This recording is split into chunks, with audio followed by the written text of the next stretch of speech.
ओम नमः शिवाय।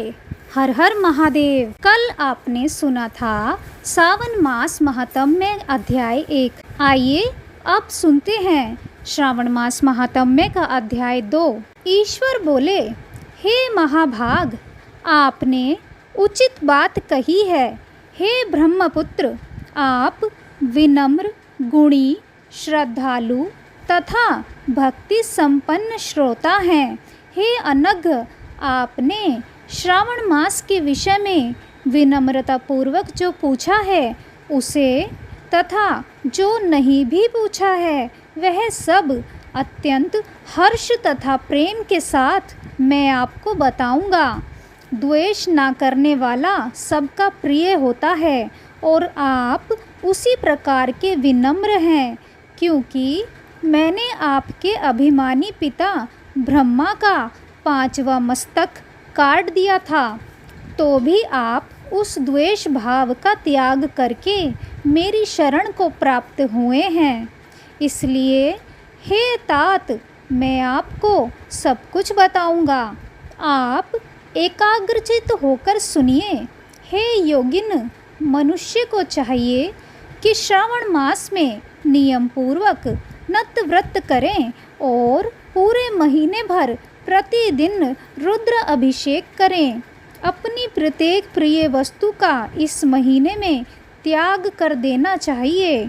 पुष्पों, फलों, दांतों, तुलसी की मंजरी तथा तुलसी दलों और बिल्व पत्रों से शिव जी की लक्ष्य पूजा करनी चाहिए। 1 करोड़ शिवलिंग बनाना चाहिए और ब्राह्मणों को भोजन कराना चाहिए। महीने भर धारण पारण व्रत अथवा उपवास करना चाहिए। इस महीने में मेरे लिए अत्यंत प्रीतिकर पंचामृत अभिषेक करना चाहिए। इस महीने में जो जो शुभ कर्म किया जाता है वह अनंत फल देने वाला होता है। हे मुने, इस महीने में भूमि पर सोएं, ब्रह्मचारी रहें और सत्य वचन बोलें। इस महीने को बिना व्रत के कभी व्यतीत नहीं करना चाहिए। फल आहार अथवा विषयान ग्रहण करना चाहिए। पत्ते पर भोजन करना चाहिए। व्रत करने वाले को चाहिए कि इस महीने में शाक का पूर्ण रूप से परित्याग कर दें। हे मुनि श्रेष्ठ, इस महीने में भक्ति युक्त होकर मनुष्य को किसी न किसी व्रत को अवश्य करना चाहिए।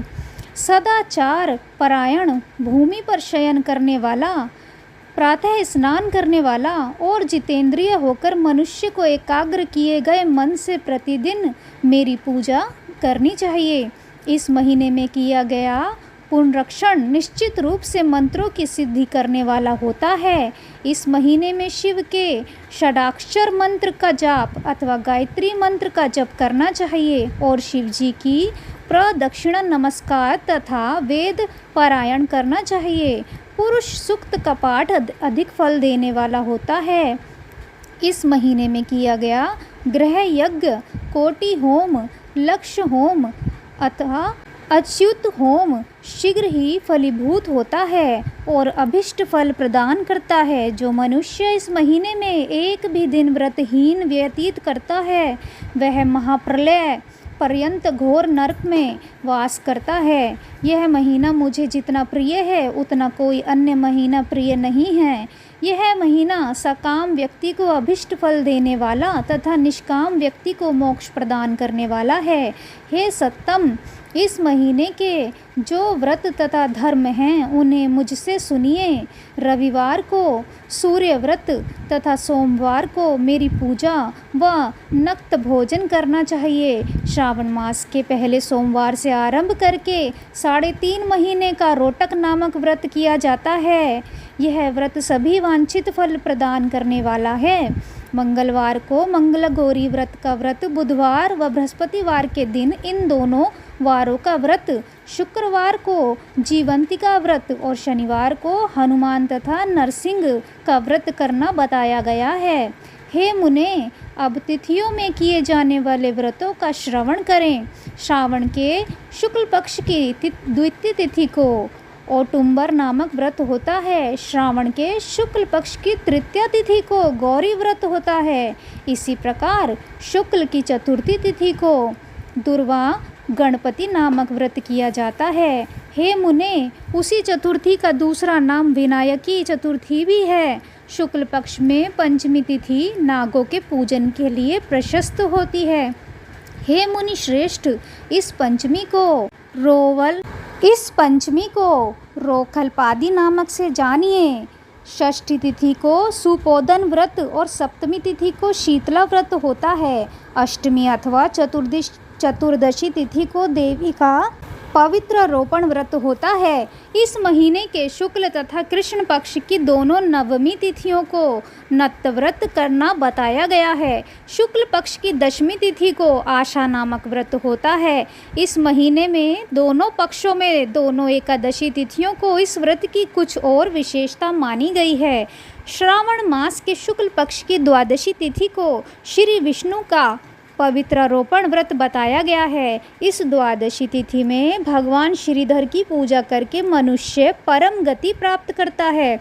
उत्सर्जन, उपाकर्म, सभादीप, सभा में उपाकर्म, इसके बाद रक्षाबंधन, पुनः श्रवण कर्म, सर्प बलि और है ग्रीव का अवतार, ये 7 कर्म पूर्णमासी तिथि को करने हेतु बताए गए हैं।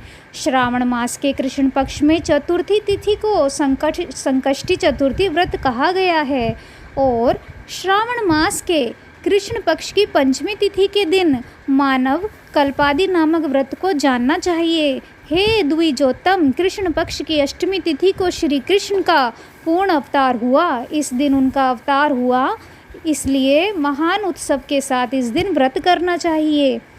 हे मुनि श्रेष्ठ, इस अष्टमी को मनवादी तिथि जानना चाहिए। श्रावण मास की अमावस्या तिथि को पिठोरा व्रत कहा जाता है। इस तिथि में कुशों का ग्रहण और वृषभों का पूजन किया जाता है।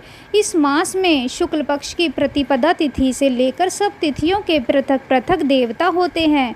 प्रतिपदा तिथि के देवता अग्नि, द्वितीय तिथि के देवता ब्रह्मा, तृतीय तिथि की गौरी और चतुर्थी के देवता गणपति हैं। पंचमी के देवता नाग हैं और षष्ठी तिथि के देवता कार्तिकेय हैं। सप्तमी के देवता सूर्य और अष्टमी के देवता शिव हैं। नवमी की देवी दुर्गा, दशमी के देवता यम और एकादशी तिथि के देवता विश्वदेव कहे गए हैं। द्वादशी के विष्णु तथा त्रयोदशी के देवता कामदेव हैं। चतुर्दशी के देवता शिव, पूर्णिमा के देवता चंद्रमा और अमावस्या के देवता पितर हैं। ये सब तिथियों के देवता कहे गए हैं। जिस देवता की जो तिथि हो उस देवता की उसी तिथि में पूजा करनी चाहिए। प्रायः इसी मास में अगस्त्य का उदय होता है। हे मुने, मैं उस काल को बता रहा हूँ, आप एकाग्रचित होकर सुनिए। सूर्य के सिंह राशि में प्रवेश करने के दिन से जब 12:40 घड़ी व्यतीत हो जाती है तब अगस्त्य का उदय होता है। उसके 7 दिन पूर्व से अगस्त्य को अर्घ्य प्रदान करना चाहिए। 12 मासों में सूर्य पृथक पृथक नामों से जाने जाते हैं। उनमें से श्रावण मास में सूर्य गभस्ती नाम वाला होकर तपता है। इस मास में मनुष्य को भक्ति संपन्न होकर सूर्य देव की पूजा करनी चाहिए। हे सत्तम, 4 मासों में जो वस्तुएं वर्जित होती हैं उन्हें सुनिए। श्रावण मास में शाक तथा भाद्रपद में दही का त्याग कर देना चाहिए। इसी प्रकार आश्विन में दूध तथा कार्तिक में दाल का परित्याग कर देना चाहिए। यदि इन मासों में इन वस्तुओं का त्याग नहीं कर सके तो केवल श्रावण मास में ही उक्त वस्तुओं का त्याग करने से मानव उसी फल को प्राप्त कर लेता है। हे मानद, यह बात मैंने आपसे संक्षेप में कही है। हे मुनि श्रेष्ठ, इस मास के व्रतों और धर्मों के विस्तार को सैकड़ों वर्षों में भी कोई नहीं कह सकता। मेरी अथवा विष्णु की प्रसन्नता के लिए संपूर्ण रूप से व्रत करना चाहिए। परमार्थ की दृष्टि से हम दोनों में भेद नहीं है। जो लोग भेद करते हैं वे नरकगामी होते हैं। इसलिए हे सनत कुमार, आप श्रावण मास में धर्म का आचरण कीजिए। इस प्रकार ईश्वर सनत कुमार संवाद के अंतर्गत श्रावण व्रतो उद्देश्य कथन नामक दूसरा अध्याय पूर्ण हुआ। अगली वीडियो में आप सुनेंगे श्रावण मास महात्म्य का अध्याय 3। हर हर महादेव।